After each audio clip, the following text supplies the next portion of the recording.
7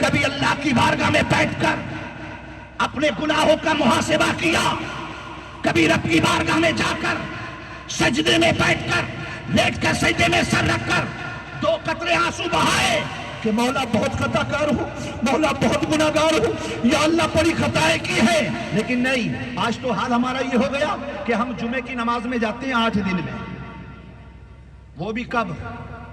جب امام صاحب منبر پر خطبے کے لیے، تو ہمارا نوجوان مسجد کے اندر انٹری مارتا ہے، اور جیسے ہی سلام پھرا تو آدھی مسجد خالی ہو جاتی ہے۔ سنتوں سے پہلے نوافل چھوڑ دیے۔ میں نے کہا 2 رکعت پڑھنے آیا تھا، 8 دن کی کون پڑھے گا؟ جو سنتیں چھوڑی ہیں، کیا اس کے بارے میں مصطفیٰ جواب نہ مانگیں گے؟ کہ اللہ کی بارگاہ میں اس کا جواب نہیں دینا ہوگا؟ کہ نبی کی بارگاہ میں تو یہ شرم والا چہرہ لے کر جائے گا؟ مصطفیٰ نے اگر پوچھ لیا تو جواب کیا ہوگا؟ عزیزان گرامی، ہوگا کوئی جواب؟ ہرگز نہیں۔ حضرات محترم، اس کے بعد بندہ کہتا ہے اللہ کی بارگاہ میں دعا کرتا ہوں قبول نہیں ہوتی، اللہ کی بارگاہ میں بڑی دعا کرتا ہے مگر اللہ تعالیٰ میرے حالات کو اچھا نہیں کرتا۔ میں نے کہا کبھی تو نے دعا کی ہی نہیں ہے، اس لیے کہ جب بندہ اللہ سے قریب ہو جاتا ہے، اللہ کی بارگاہ میں وابستہ ہو جاتا ہے، اللہ کی بارگاہ میں اپنے گناہوں کی طرف دیکھ کر پیشانی رکھ کر جب قطرے آنسو کے بہا دیتا ہے تو پھر تیرا سر دیر سے اٹھتا ہے، میرے رب کی رحمت جلدی تجھ پر برسنے لگتی ہے، اس لیے کہ وہ رب تیرے کام بنانے والا ہے۔ ساری دنیا پہ سب سے بڑا رحیم و کریم اور رحم و کرم فرمانے والا میرا رب ہے۔ عزیزان گرامی، مگر حق یہ ہوگا کہ تو پہلے اس کی بارگاہ میں اس کا سچا بندہ بن کے حاضر ہو جا، پھر وہ تجھ پر کیسے لطف و کرم کرتا ہے تو خود دیکھتا نظر آئے گا۔ حضرات محترم، ہوتا کیا ہے؟ ہم آئے 2 رکعت نماز پڑھی اور ہم نکل گئے۔ کتنے تو ایسے ہوتے ہیں کہ جس کو خود کلمہ طیبہ پڑھنا نہیں آتا، یہ بتائیے وہ پوری نماز پڑھے گا؟ اس کے بعد کہتے ہیں نمازوں میں دل نہیں لگتا، نماز میں دل نہیں لگتا۔ میں نے کہا پڑھی کہاں ہے؟ ابے دل تو جب لگے گا جب پڑھے گا۔ سورہ اخلاص تجھے یاد نہیں، سورہ فاتحہ تجھ سے پڑھنا نہیں آتی، ثنا تجھے آتی نہیں، اتحیات تجھے یاد رہی، جب پڑھی نہیں تو دل کہاں سے؟ دل تو جب لگے گا جب تیرے دل کے اندر نمازوں کی محبت ہو، جب تو قرآن کو قرآن کی طرح پڑھنا سیکھ جائے، جب تو سورہ فاتحہ کی تلاوت اس کے حق کو ادا کر دے، عزیزان گرامی، تب نمازوں میں دل لگے گا۔ حضرات محترم، اس لیے یاد رکھو، پہلے اپنے آپ کو بدلنے کی کوشش کرو۔ آج ہم دوسروں کے دروازوں پر بھیک مانگتے پھر رہے ہیں، کبھی اس سے مدد کی بھیک مانگتے ہیں، کبھی اس سے مدد کی بھیک مانگتے ہیں۔ میں نے کہا شرم کرو، ارے تمہیں تو اللہ نے ایسا نبی عطا فرمایا کہ جس کو اللہ نے ایسا کردار دے دیا، قرآن جس کے لیے کہتا ہے لقد کان لکم فی رسول اللہ اسوۃ حسنہ، کہ دنیا میں جب تجھے کہیں پریشانی نظر آئے کسی اور کے سامنے مت جانا، میرے نبی کی سیرت کا مطالعہ کر لینا، جس پہلو پر تو دیکھے گا میرا نبی تیری رہنمائی کرتا نظر آئے گا۔ مگر نہ، ہم تو جائیں گے مغرب کی تہذیب پر۔ کسی نے پھٹی پینٹ پہن لی تو یہ پھٹی پینٹ پہن کے اپنے آپ کو ہیرو سمجھنے لگا۔ میں نے کہا میرے مصطفیٰ کی شریعت کو دیکھ، نبی کونین کے کردار کو دیکھ، آج تو کتنا بڑا ناشکرہ ہو گیا۔ غوث اعظم رضی اللہ تعالیٰ عنہ جا رہے ہیں سفر میں، حضرات محترم، کنگلاخ وادیاں، کنکریلے پتھر پیروں میں لگے، پیر زخمی ہو گئے، پیروں میں جوتیاں نہیں۔ پہنچے ایک بستی میں، نماز مغرب کا وقت ہے، نماز مغرب ادا کی، اللہ کی بارگاہ میں سر رکھ دیا، رو رو کے عرض کرنے لگے مولا تیرے دین کی خاطر نکلا ہوں، پروردگار عالم پیر ننگے ہیں، زخمی ہو گئے، الہی میرے لیے جوتیوں کا انتظام ہو جائے۔ عزیزان گرامی، اتنا کہا اور اس کے بعد پھر رب کی بارگاہ میں رو کر کے واپس آئے۔ مسجد کے دروازے پر جیسے ہی آئے، کیا دیکھتے ہیں کہ دروازے پر ایک ایسا بندہ بیٹھا ہے جس کے دونوں پیر ہی نہیں ہے۔ میرے شیخ عبد القادر کی ایک چیخ نکلی، غوث اعظم دوڑ کر پھر اندر مسجد کے اندر جاتے ہیں، اللہ کی بارگاہ میں پیشانی رکھی اور کہتے ہیں پاک پروردگار، میں تیرا ناشکرہ بندہ ہوں، تو نے مجھے اتنی نعمتیں عطا فرمائی، پھر بھی میں نے تیری ناشکری کی ہے، الہی میری خطا کو معاف فرما، تیرا کروڑوں بار شکر ہے کہ کم سے کم تو نے مجھے دونوں پیر تو سلامت عطا فرمائے۔ یہ کردار ہے غوث کا۔ آج ہمارا کیا حال ہے؟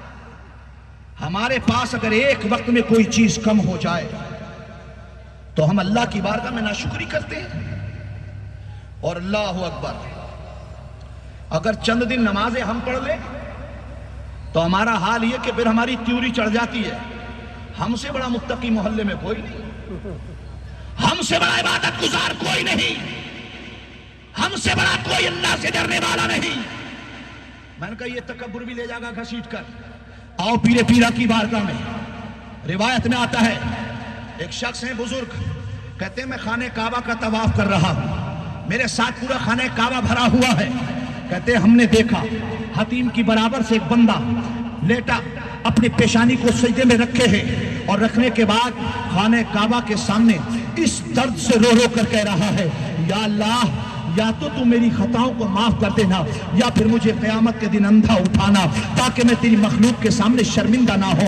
عزیزان گرامی، جنہوں نے اب حرم دیکھا ہے اس میں ابھی سنگ مرمر لگا ہے، بہت چکنا پتھر لگا ہے، مگر یہ اس دور کی بات ہے جب حرم میں پتھر نہیں تھا بلکہ کنکر والی زمین تھی، کنکریزے رنگ سنگریزے اور کنکر پتھر ہوا کرتے تھے۔ بزرگ کہتے ہیں کہ اس قدر وہ بندہ رو رہا ہے کہ آنکھوں سے بہنے والے آنسوؤں میں آس پاس کی کنکریاں ڈوب رہی ہے۔ ذرا غور کرو کتنے آنسو بہائے ہوں گے اس بندے خدا نے کہ جس کے آنسوؤں میں کنکریاں ڈوب رہی ہیں۔ کہتے ہیں وہ رو رہا ہے، کہتے ہیں جو بندہ اس کی آواز سنتا اس بندے کا دل پاش پاش ہو جاتا، ہر بندہ رونے لگا۔ کہتے ہیں پورا صحن کعبہ رونے لگا اور لوگ طواف کرتے رہے، روتے رہے۔ جب طواف مکمل ہو گیا کہتے ہیں میں قریب آیا اور آنے کے بعد میں نے اس کے کاندھے پر ہاتھ رکھا، ہاتھ رکھنے کے بعد میں نے اس سے پوچھا تھا اے اللہ کے بندے تجھے معلوم ہے تو کہاں ہے؟ کہنے لگے ہاں مجھے معلوم ہے، یہ خانہ کعبہ ہے، یہ بیت اللہ ہے، یہ اللہ کا گھر ہے۔ کہا پھر تجھے پتہ نہیں رب نے فرمایا ہے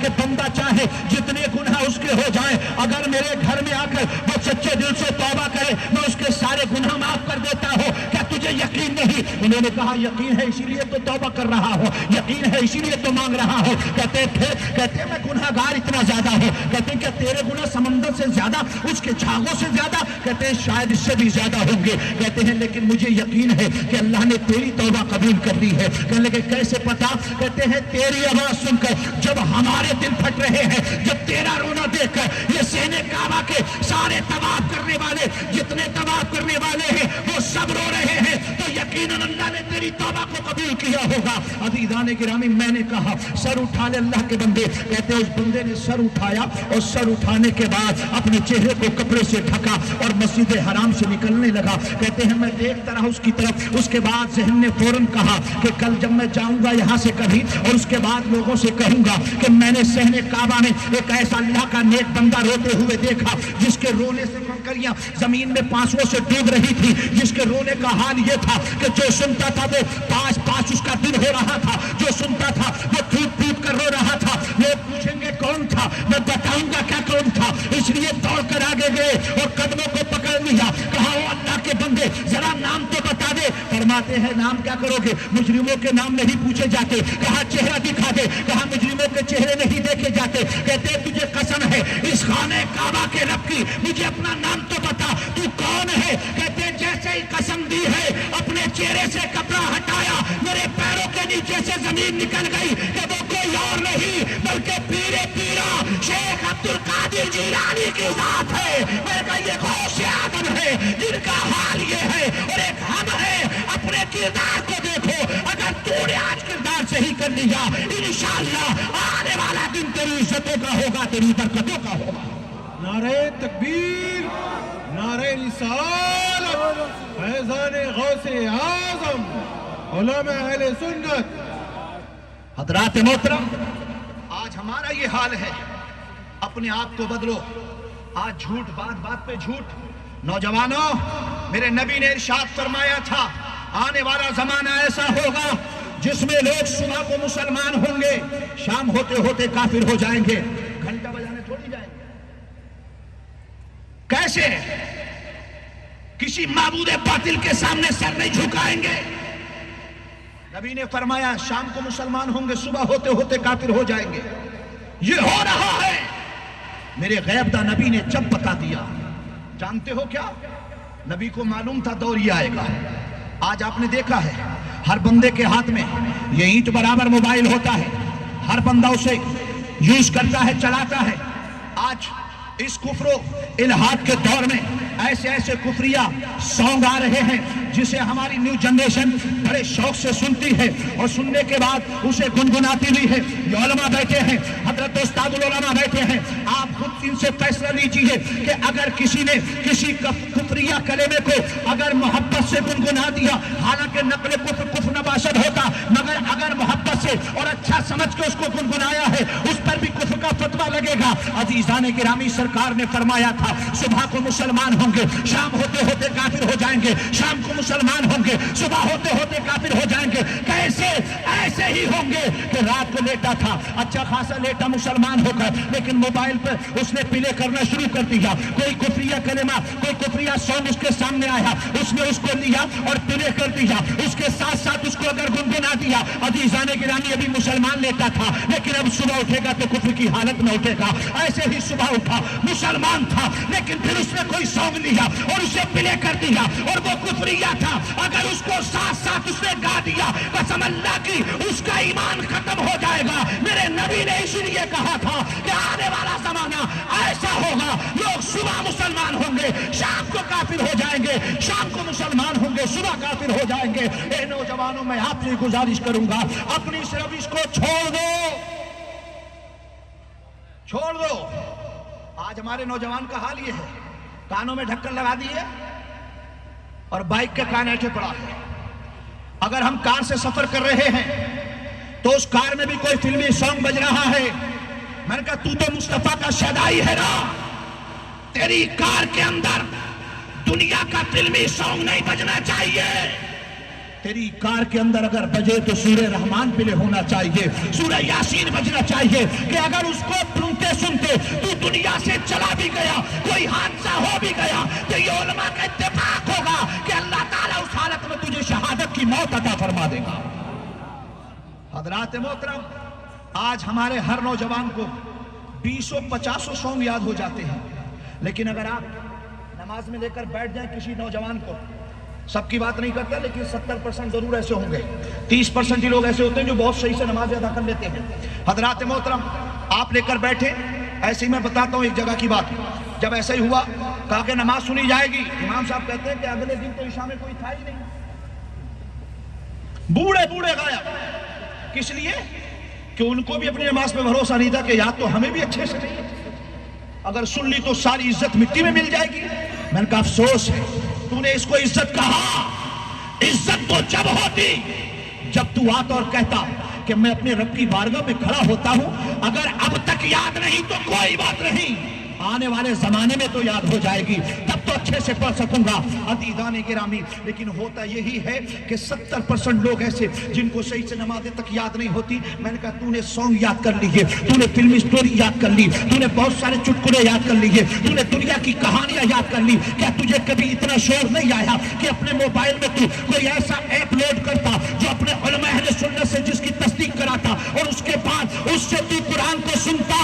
عزیزان گرامی, یہ میں پوری ذمہ داری سے کہہ سکتا ہوں کہ اگر سورہ فاتحہ کو دن میں 50 بار سنا جائے, دوسرے دن پھر 50 بار سنا جائے, تو جو کو بتاؤ کہ 2-4 دن کے اندر سورہ فاتحہ اچھے سے پڑھنا آئے گی کہ نہیں آئے گی, سورہ اخلاص پڑھنا آئے گی کہ نہیں آئے گی. میں نے کہا اس موبائل کو ہمیشہ غلط استعمال مت کرو, یہ تمہارے کام کا بھی ہے مگر تمہارے ایمان کے لیے بھی کارگر ہو سکتا ہے. شرط یہ ہے کہ تو اس کا استعمال صحیح طور سے کر لے. حضرات محترم, ہمیں چاہیے کہ ہم اپنے آپ کو بدلیں. آج ہم اپنے آپ کو دیکھتے ہیں, دنیا کی تعلیم جسے کہتے ہیں, میں نے کہا دنیا کی تعلیم کچھ نہیں ہوتی, ہر تعلیم دینی ہے اگر دین کے فائدے کے لیے, ہر تعلیم دنیاوی ہے اگر دین کے فائدے کے لیے نہیں ہے. قرآن پڑھا لیکن مقصد دین کی اشاعت نہ ہوا, یہ علماء بیٹھے ہیں, فائدہ ہوگا. بیٹے نے آپ کے انگلش پڑھی, آپ کا بیٹا اسپینش میں لیکچرار بن گیا. اگر آپ نے اس نیت سے اپنے بیٹے کو لیکچرار بنایا کہ میرا بیٹا جب انگلش کا لیکچرار بنے گا اور کبھی مصطفیٰ کی عظمت پر اگر اسی زبان میں کسی بدکار نے بددین نے حملہ کیا تو میرا بیٹا اسی زبان میں کنز ایمان کا ترجمہ کر کے اس کو جواب دے گا. قسم اللہ کی, تیرا بیٹا بولے گا انگلش مگر اللہ تعالیٰ تیرے بیٹے کو ہر ورڈ کے بدلے ثواب عطا فرمائے گا. کیوں؟ اس لیے کہ زبانوں سے بات نہیں ہوتی، بات دین سے ہوتی ہے۔ دین جس زبان میں بھی ہوگا اس دین کو اس زبان میں پہنچا دیا جائے گا۔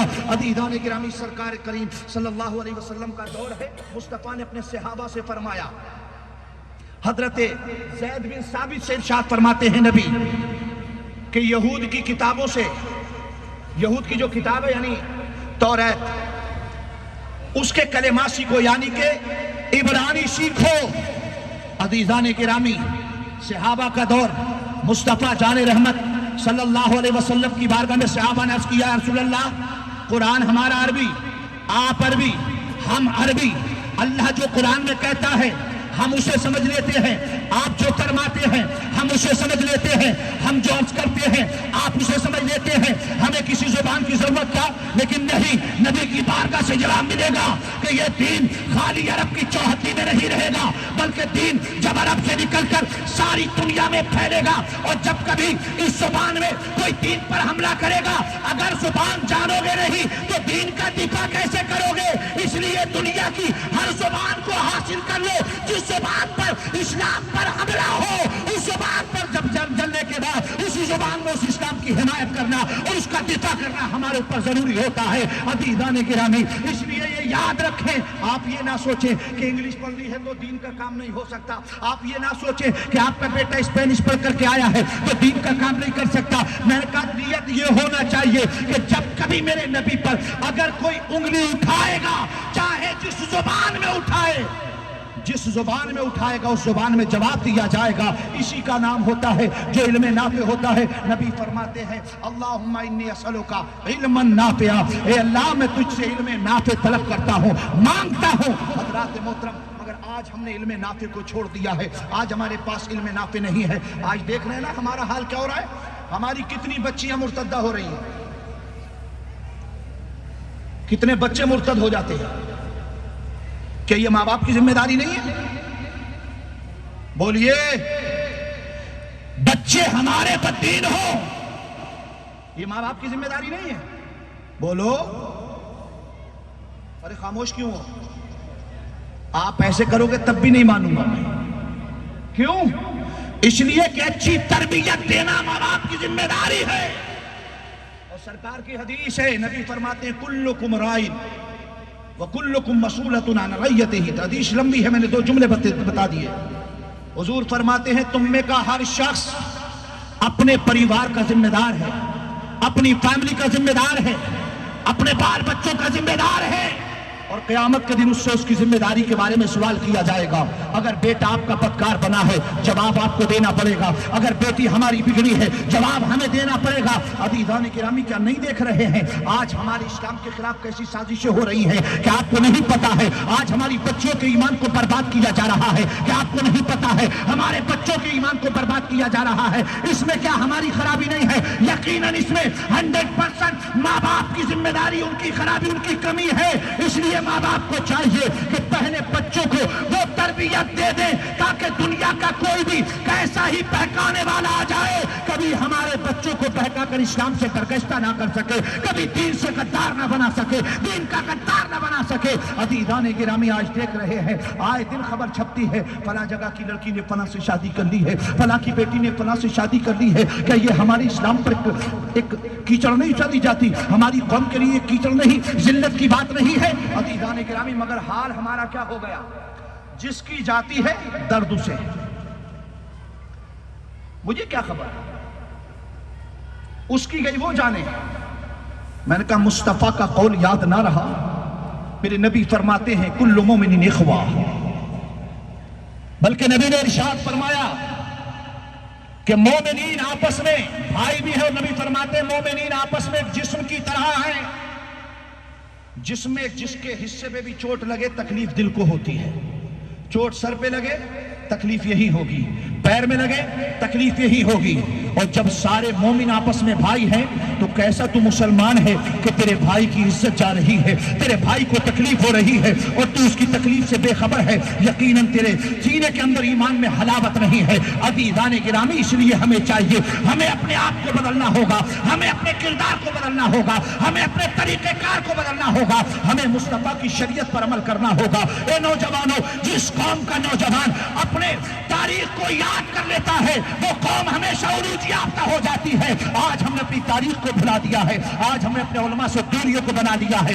آج ہمارے پاس وقت نہیں ہے کہ ہم ان علماء کے پاس بیٹھے، ہماری پارٹیاں ہیں، ہماری ٹیمیں ہیں، ہمارے دوستوں کی منڈلیاں ہیں جو ہوٹلوں پر بیٹھ کر، کینٹینوں پر بیٹھ کر گھنٹوں وقت برباد کر دیتی ہیں، مگر ہمارے پاس وقت نہیں ہے کہ ہم آ کر کے علماء کے پاس بیٹھیں، اس لیے کہ 5 منٹ کسی عالم دین کے پاس بیٹھ جانا جانتا ہے کتنا ثواب ہے۔ نبی فرماتے ہیں ایک ساتھ علم دین کا حاصل کرنا رات بھر کی نفلی عبادت سے بہتر ہوتا ہے، اور سرکار فرماتے ہیں اور ایک دن کا لمحہ، ایک رات علم دین حاصل کر لینا، سرکار فرماتے 3 مہینے کے لگاتار روزے رکھنے سے زیادہ ثواب اللہ تعالیٰ عطا فرما دیتا ہے۔ حضرات محترم، ہمیں چاہیے ہم دین کو سیکھیں۔ آج ہمیں یہی نہیں پتا کہ ہمارا دین کیا ہے، ہمیں یہ نہیں پتا کہ ہمارے مصطفیٰ کی عظمتیں کیا ہیں۔ جو آتا ہے بھونک کر چلا جاتا ہے، جو آتا ہے کہہ کر کے چلا جاتا ہے، مگر ہمارا نوجوان خالی کرم جوشی میں آ کر کے نعرے تو لگا دیتا ہے، کہتا ہے کہ میں نبی پر اپنی جان دے دوں گا۔ میں نے کہا تو اس سے بڑا جھوٹا کوئی نہیں، تو کہتا ہے نبی پر جان دے گا، ارے تو نبی کے لیے چند گھنٹے نہیں دے سکتا تو جان کیا دے گا؟ نبی کے لیے چند گھنٹے نہیں دے سکتا، جان دے دے گا۔ یہ جھوٹ نہیں ہے، بولو۔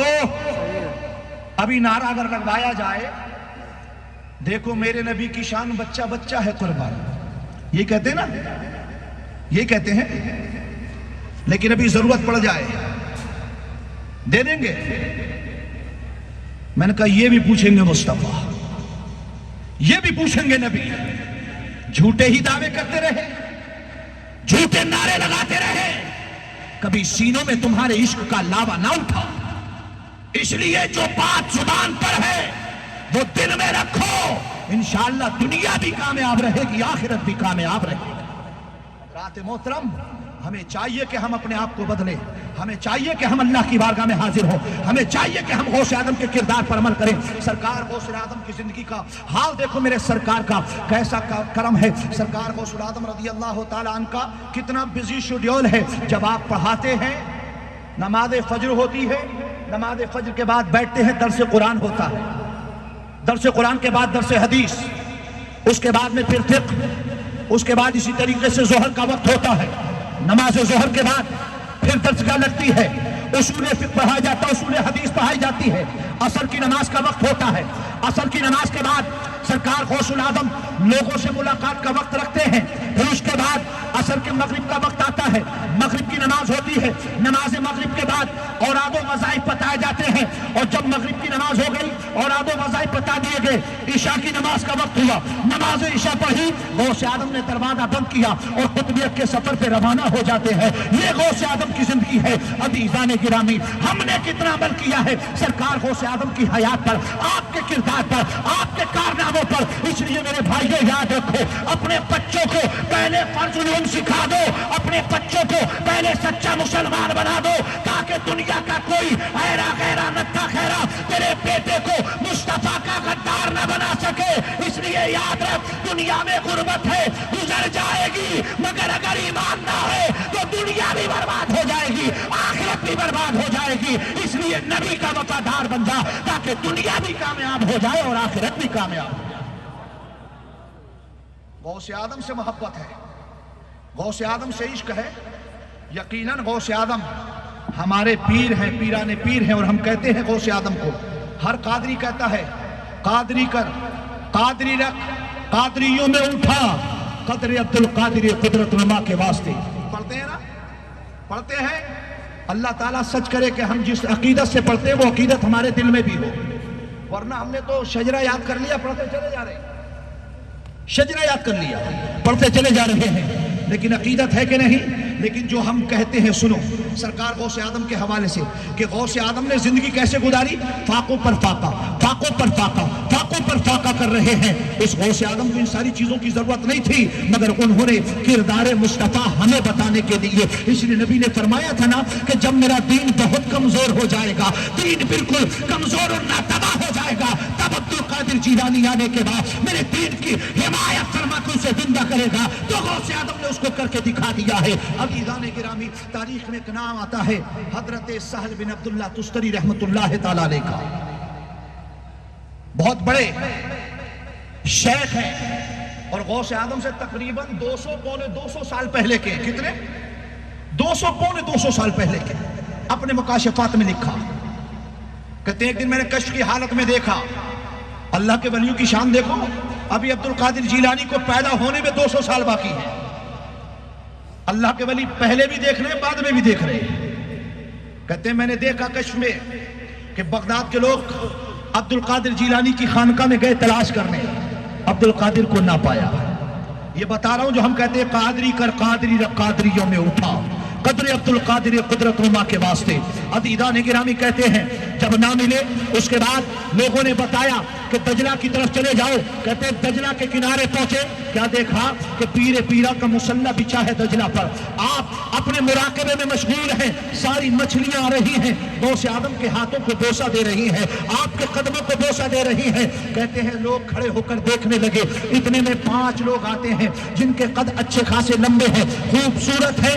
آئے، ہاتھ میں جائے نماز ہے، قریب آئے، غوث اعظم کی بارگاہ میں کھڑے ہو گئے، سلام عرض کیا، دستبوسی کی، اور اس کے بعد میں سرکار غوث اعظم رضی اللہ تعالیٰ عنہ کے سامنے مصلی بچھا دیا گیا. کہتے ہیں سرکار غوث اعظم اس مصلی پر پہنچ گئے اور یہ 5 لوگ پیچھے آپ کی جماعت کے ساتھ نماز پڑھنے کھڑے ہو گئے. نماز ظہر ادا ہو گئی. نماز ظہر ادا کرنے کے بعد کہتے ہیں غوث اعظم جب دعا کے لیے بیٹھ گئے، سرکار غوث اعظم رضی اللہ تعالیٰ عنہ نے کہا، پھر وقت نے وظیفہ پڑھا، اور وظیفہ پڑھنے کے بعد میرے پیر پیرا نے جو دعا کی ہے فرماتے ہیں اللہم انی اسألک بنبیک وجدی محمد صلی اللہ تعالیٰ علیہ وسلم لا تخزا مریدا مریدا الا للطاعہ.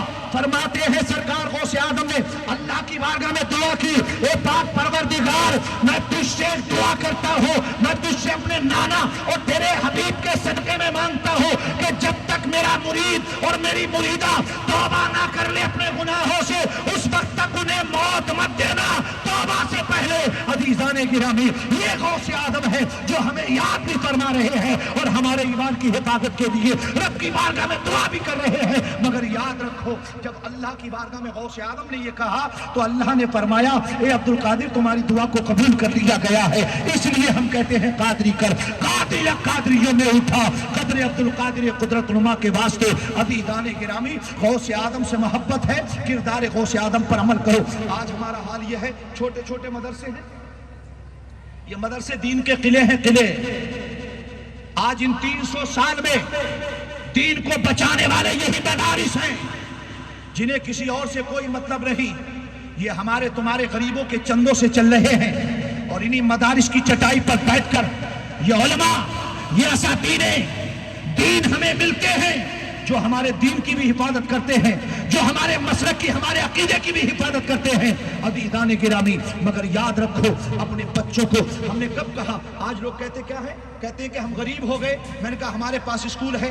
آپ کی پونے میں آپ کی کتنے اسکول ہیں جو آپ کے ہوں؟ وہ بتانا. آپ کے کتنے ہیں؟ بولو یار. اس شہر میں، اس بستی میں، ایریے میں آپ کا اپنا ہے کچھ؟ بولو. ہے؟ نہیں ہے. کیوں؟ کیوں نہیں؟ اب آپ سے کہا جائے تو آپ کہیں گے مسلمان غریب ہے. میں نے کہا جب دین کے لیے، جب قوم کے عروج کے لیے تجھ سے کچھ کہا جائے تو تو غریب ہو جاتا ہے. لیکن جب بیٹی کی شادی ہو، جب بیٹے کی شادی ہو، جب تجھے اپنی خواہشوں کے مطابق اپنی پارٹیاں ارینج کرنا ہو تو غریب نہیں ہوتا. بیٹے کی شادی میں 50 لاکھ کا ولیمہ کرے گا، بیٹی کی شادی میں 25 لاکھ 50 لاکھ کروڑ خرچ کرے گا. جب تیرے یہاں پر برتھ ڈے پارٹی ہوگی 20 لاکھ خرچ کرے گا. میں نے کہا یہ خرچ کر کے تو نے کچھ اور حاصل نہ کیا.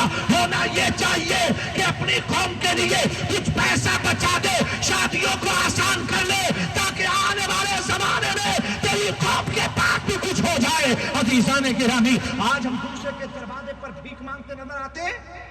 آتے کہ نہیں؟ اسکول ہمارے نہیں، کالج ہمارے نہیں، یونیورسٹیاں ہماری نہیں. کیا کیا ہے ہم نے؟ ہے کچھ ہمارا؟ کورونا آیا تھا، کورونا آیا تھا نا، آیا تھا، یہاں بھی آیا تھا. کیا حال ہوا تھا؟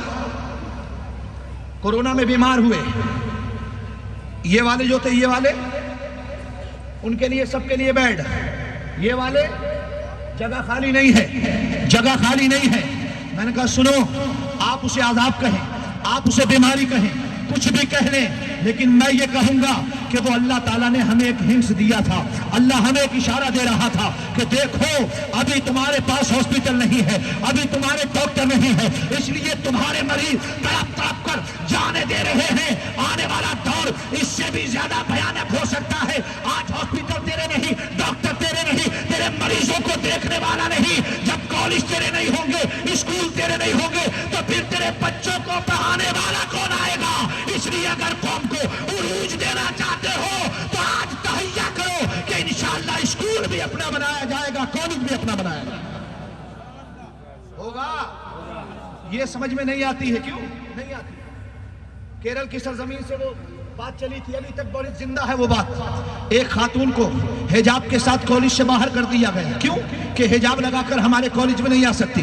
کیوں؟ اس لیے کہ یہ ہمارے ڈریس کے خلاف ہے. ہر بندہ، ہر شہر میں، ہر جگہ لوگ تختیاں لے لے کر کے بیٹھے. لوگ کہنے لگے ہمارے دین کے خلاف چھیڑ چھاڑ ہو رہی ہے، برداشت نہیں کریں گے. ہمارے مذہب کے خلاف چھیڑ چھاڑ ہو رہی ہے، برداشت نہیں کریں گے. ہمارے پردے پر انگلی اٹھائی جا رہی ہے، برداشت نہیں کریں گے. میں نے کہا جانے دو، تم خواہ کی باتیں کر رہے ہو. اجی کیا بات ہے، اس کا کالج ہے، وہ جو چاہے گا کرے گا. تیرے پاس اپنا کیا ہے؟ اگر اتنی ہی غیرت تیری زندہ ہے، اگر اتنی ہی غیرت تیری سلامت ہے، اگر تجھے اپنی قوم کی اتنی ہی زیادہ فکر ہے، اگر تجھے اپنے بچوں کی تربیت کی اتنی زیادہ فکر ہے، تو دوسرے کے دروازے پر بھیک مانگنے مت جا. اپنا کالج بنا لے، پھر بچے بھی تیرے ہوں گے، لباس بھی تیرا ہوگا، سلیبس بھی تیرا ہوگا، پڑھانے والے بھی تیرے ہوں گے، کالج بھی تیرا ہوگا، سارا نظام تیرا ہوگا، تربیت بھی تیری ہوگی، دنیا بھی تیری ہوگی، آخرت بھی تیری ہو جائے گی. ہونا چاہیے کہ نہیں ہونا چاہیے؟ ہونا چاہیے کہ نہیں؟ کبھی کیا، سوچا کبھی اس بارے میں؟ بہت دولت کمائی ہے، مسلمان غریب نہیں ہے. میں اس بات کو آج نہیں مانتا. ہماری یو پی میں، مجھے اس کے مسلک سے مطلب نہیں ہے، لعنتی ہے وہ ہے، لیکن علی گڑھ میں ایم یو بنائی ہے، اس دور سے زیادہ غربت تو نہیں تھی. اس لیے عزیزان گرامی، جو اس نے کیا، میں نے کہا سنو، آج تمہارے پاس دولت کی کمی نہیں ہے. یا کیا غریب ہے؟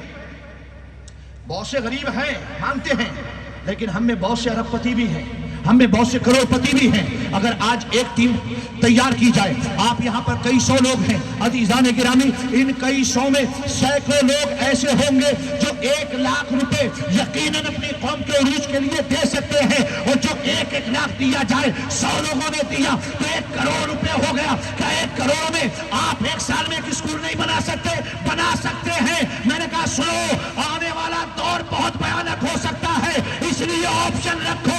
کہیں ایسا نہ ہو کل آپ کے بچے کو ایڈمیشن نہ ملے اور آپشن ہی نہ رہے.